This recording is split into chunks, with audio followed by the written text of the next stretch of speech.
Hello and welcome. My name is Eva and I'm a knitter, a stitcher, a maker and merchant, and this is just a chatty video about what I have been making in the month of March 2025. So a huge welcome along to you. Thanks for stopping by. I've kind of got a complete outfit to show you this month because I've knit something, I've sewn a dress, and then I've sewn a top to go with it. And I've also got a little bit of home sewing and crochet to show you as well.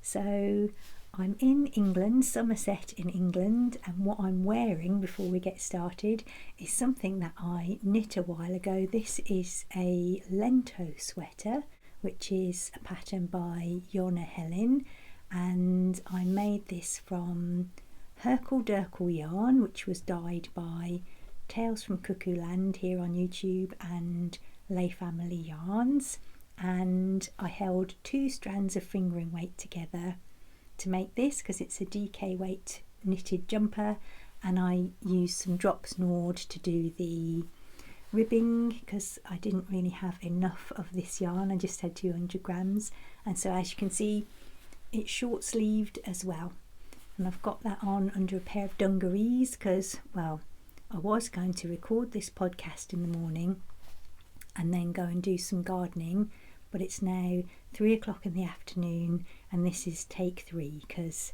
it's not going that well. Take 1, I forgot half of the information.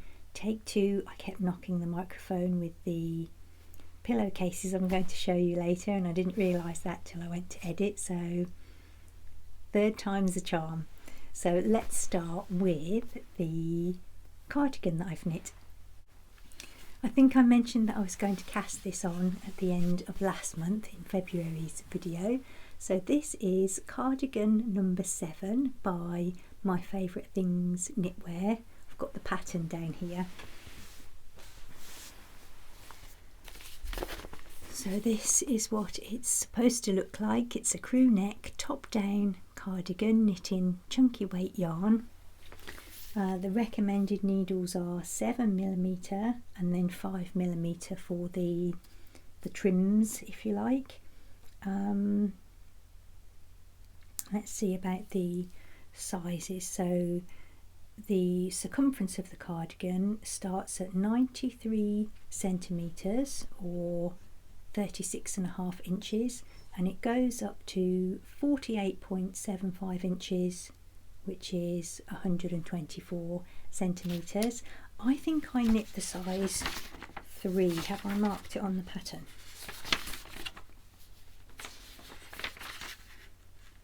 Well, that's unhelpful. I'm pretty sure I knit the 3rd size. I'll put it on the screen just to confirm because I'm sure I've noted it down somewhere.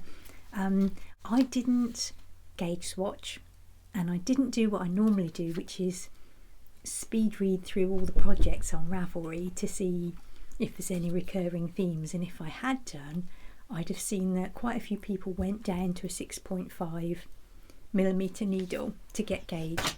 My gauge is a bit big. You're supposed to get 14 stitches over 4 inches and I only got 12, so by the time I got down here I was getting a bit worried that it was too big. But before I say about that, let me tell you about the yarn. This is Cloud yarn by Lang Yarns. Mine is colourway number 5 and it's a chunky weight 100% extra fine superwash merino, and as you can see it's kind of like a nice fluffy blown yarn. I don't have any leftovers, but I have got one end that I haven't snipped off, so you can see there it's kind of quite a floofy yarn. It's very, very soft and very, very fun to knit with because it's completely randomized striping. You can't really tell what's going to come next. But yeah, when I got down here I went down to the recommended 5mm to do the bottom ribbing, and I felt it wasn't really cinching it in as much as I would like, and I needed to cinch it in big time because it was too big. So for the button bands and the neck band I went down to a 4.5mm needle, and I picked up a lot less stitches than the pattern calls for. I picked up only 3 out of every 4 stitches, and that really did a great job in kind of pulling it all in to not be too oversized. So I would say that this is more poofy than the pattern intends, but it's worked out okay for my purposes. The sleeves, you don't do any decreases until you get to the bottom, then you do a big old decrease round. My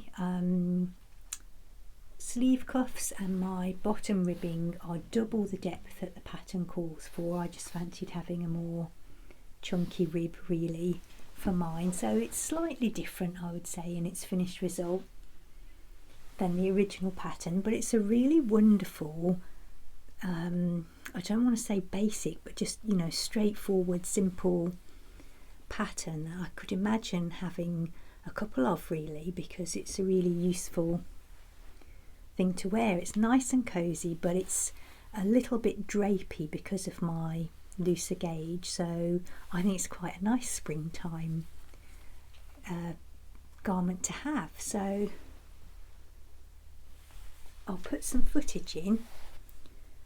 I've put my complete outfit that evolved over the month, I put that on, and I asked my youngest to take some film so you can see what this looks like on. Oh, and the only other thing to mention is it has 6 buttons, and I got these from loomknits.co.uk, which is a hand-dyed yarn shop here in England that does gorgeous yarns, but they also have a little haberdashery section. So I got these, which look like wooden buttons, but they're actually made of compressed plant fibres, and they're really nice. They're like really smooth and glossy, and I stitched those on with just a little bit of fingering weight cotton because I thought that colour went quite nicely. So really enjoyed working with the yarn, really like the pattern, and hope to make that again in the future. I don't often just knit on one thing throughout the month. I usually have different types of projects on the go, but I got quite immersed in this really. I enjoyed just thinking about one thing, but also it's been nice weather, so a lot of my time has been taken up in the garden, so I've probably done less knitting this month than I normally would, but at least I got this completed and I'm able to wear it now.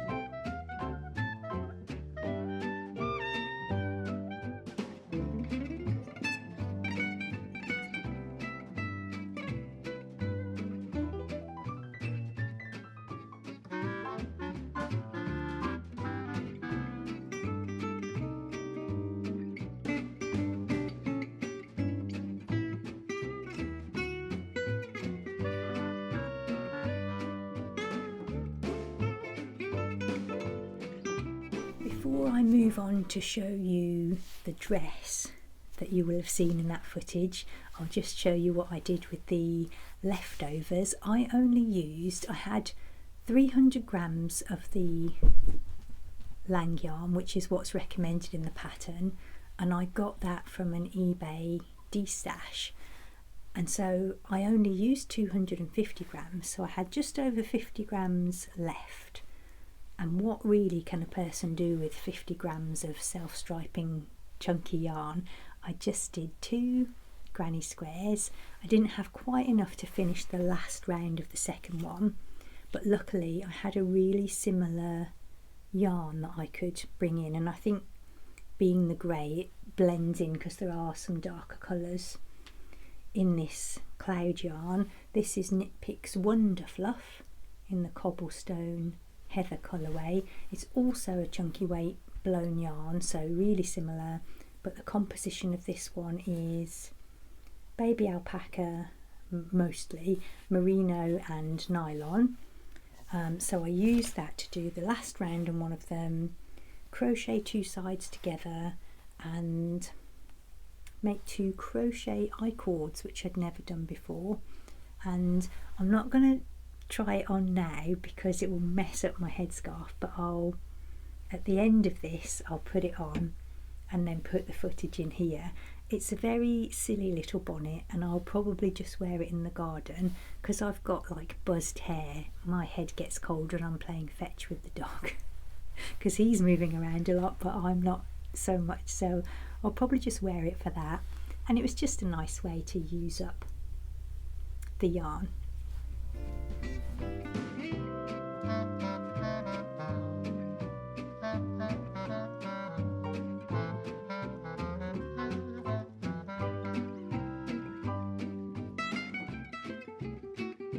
So now onto my dressmaking, and this is the Margot Pinafore by Tammy Handmade.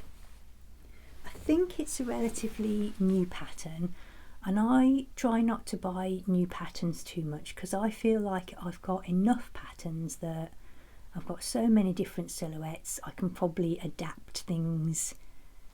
You know, there's no point keep buying patterns over and over again. However, I've been looking out for a pattern like this, just a nice plain and simple, slightly retro sort of 60s feeling pinafore for ages, and this one fit the bill. I'll put some footage in here of the pattern.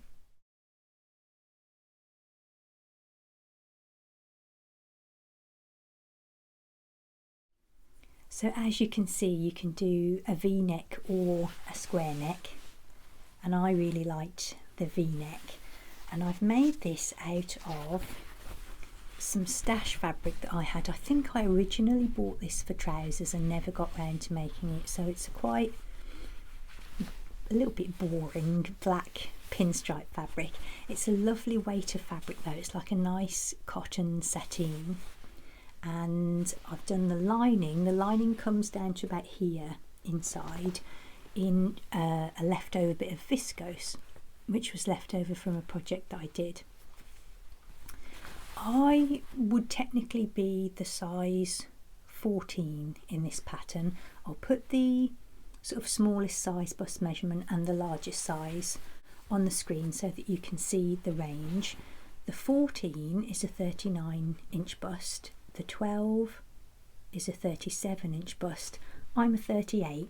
I opted for the 12 because due to the way the pattern works out, if you can make the 12 or less, you can get it out of 1 metre because the front and back pattern pieces go side by side, and then as you go into the 14 and onwards you have to put them below each other, so you then need 2 metres, and there's probably a bit more sort of wastage of fabric. So I've got occasional remnants that are 1 metre or just a bit over a metre, so I thought if I could make it out of that, that would be really good for using up my smaller cuts of fabric. So that's what I've done. I've used the 1 centimetre seam allowance all the way around, except at the sides I've taken as scant a seam as possible. I've overlocked my edges, so I've just taken enough that I could fit on some overlocking and then the seam stitching, and that's worked out fine. I've got just enough ease and everything for it to be comfortable, and I am happy with the fit, so I'll be able to make size 12s going forward, and I definitely would like to make it again. It's a really quite simple, straightforward, quick sew, and I think a nice wearable garment for me because I'll wear it over leggings, as you saw in that clip, and it's probably short enough to wear over trousers as well.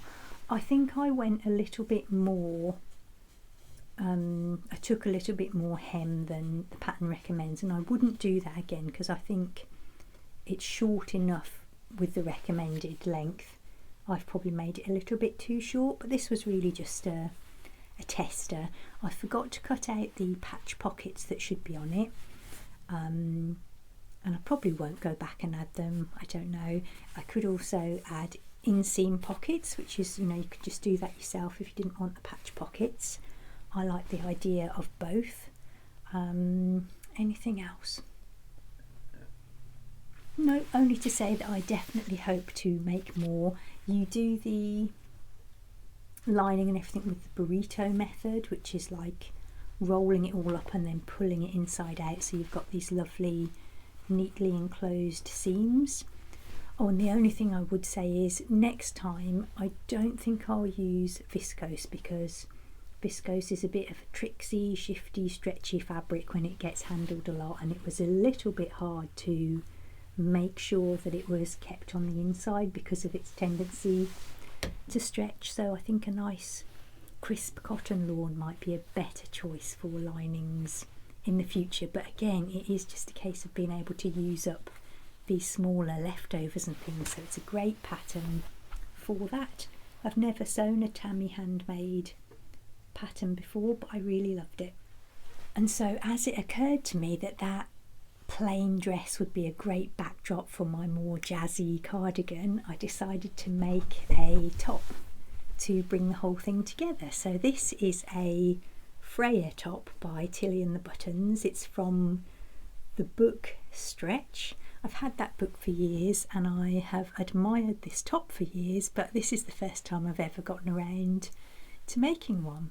So I traced and cut out the size 5, which is the actual size I should do for a change, and I managed to squeeze this out of 1 metre of cotton jersey by having only 3/4 length sleeves. That's the way I can get it out of a metre. I whizzed it up on my overlocker. I don't have red overlocking thread, which I kind of wish I did. I've got white, black and a bronzy neutral, but none of those really go with red. It's kind of the one colour that doesn't really work with those, so I went with the white, and I just did zigzag stitching for the top stitching on the neckline and the cuff. I might take a little bit of fabric off the neckline, which I often have to do. I just think this is a tiny bit wide, but it sits okay, it's not disastrous. And yeah, I think it goes really well with the style of the pinafore, so if I make more pinafores I'll probably make more of these to go for it as well. This is a really versatile pattern because in the book you get different necklines. You can have a cowl neck, you can do a kind of ruffle along the yoke, you can turn it into a dress, so there's all sorts of things you can do with it, but I just like the clean and simple lines of the mock turtleneck, I think. So yeah, I think that's pretty much all I can say about that.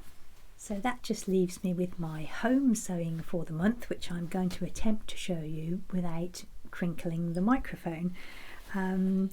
Oh, it's getting on for my dog's dinner time now, so he's sitting beside me and making little starvation noises. Okay, so a few of our bed linens seem to be wearing thin all at the same time, so our linen cupboard needs a new lease of life really. So I got some of my quilting cottons, and using an existing pillowcase I just cut out some rectangles to make some new pillowcases. I have a pin saved on Pinterest from years ago, and it's beautiful stacks of pillows like in these kind of fabrics with lovely crochet trim. And when I saved those patterns I couldn't crochet, and I couldn't imagine being able to make them, but I thought now that I can crochet a little bit I'd have a go. So I'll tell you the measurements of these. I have cut out rectangles that are 29 inches long, 19 inches wide, and then the second rectangle is 19 inches wide but 36 inches long, so that I can have a folded over flap inside to tuck the pillowcase into. So I've got this red one. This is a Tanya Whelan fabric, and I've got the same fabric in a different colourway, but I only had enough for one side for this pillow, but luckily I had a fabric that's got some red and some turquoise in, which I think made them go together nicely. And then I've got a third pillow. This is a Michael Miller fabric and a nice big chintzy one. And so I got a scrap of fabric and I found 3 or 4 thinner weight cottons, and I just had a little play around with some granny clusters and some blanket stitch. This fabric, as you can see, looks really messy and it's too big for the job, but I found one that I think worked quite well. This is a Rico Essentials crochet cotton, and that seemed to be about the right thickness. I used a 1.2mm crochet hook, and so after I played around with the sample, I went onto my actual pillowcase, put some fluff on there, and I drew on the lines to make my blanket stitch a little bit neater. It's still not very neat. I drew on the lines with a heat erasable pen, and then I just crocheted granny clusters, or I think that's UK treble, US double. I did 7 into a blanket stitch, and then in the next blanket stitch I just did a slip stitch to make the dip, and then just alternated that all the way along, and I just did it around the edge, like the open edge of the pillowcase. So it's not exactly super fancy, but I'm happy with the way it turned out. That feels like an achievement to me, and I would like to do it on those other 2 pillowcases, but I don't want to do it in the same colour really. I'd like them to be a bit different, but the other cottons that I've got are a bit thinner, so I'll have to see if they'll work, or whether I want to buy a big ball of cotton just to do a trim. We'll see, I'll think it through, but for now at least I've got 1 done and 2 pillowcases that I could use in the meantime while they're waiting for their borders. I did make one other rather leery pillowcase, and I decided to do this one with a ruffle, and because I've gone for peach fabric, I think it's come out very 1980s. I started with some turquoise fabric, as I was using those other ones in similar colours, but I couldn't find anything to go with it, so I put these swans on,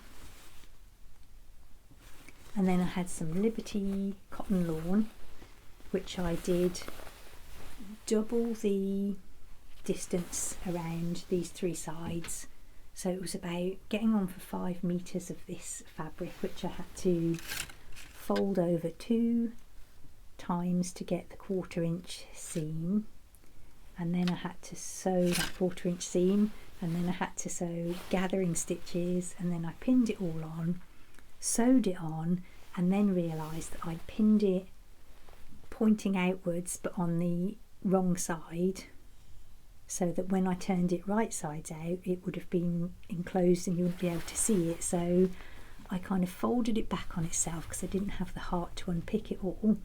So I have got kind of bulky seams with this one, but it looks okay from a distance, so we're rolling with it. Oh, and I forgot to say I just overlocked all of the insides of my edges because I had my overlocker out from my dressmaking projects, but I think French seams are really nice for pillowcases, but I was getting a bit muddled with, if I'm doing French seams, which means wrong sides together first, which direction did I fold the flap in? And so rather than think about that, I just overlocked the edges. I have done it successfully before, but I just couldn't think about it on that day. So that's 4 new pillowcases and some nice relaxing evenings crochet to look forward to if I decide to do more trim. You're really nagging for your dinner now, aren't you? This is why I don't podcast at 3 p.m. So yeah, I think that's about everything that I've got to show you this month. It doesn't feel like as much as usual because the sun's been out, so I've been spending a lot of time in the garden sowing seeds and making new flower beds and things.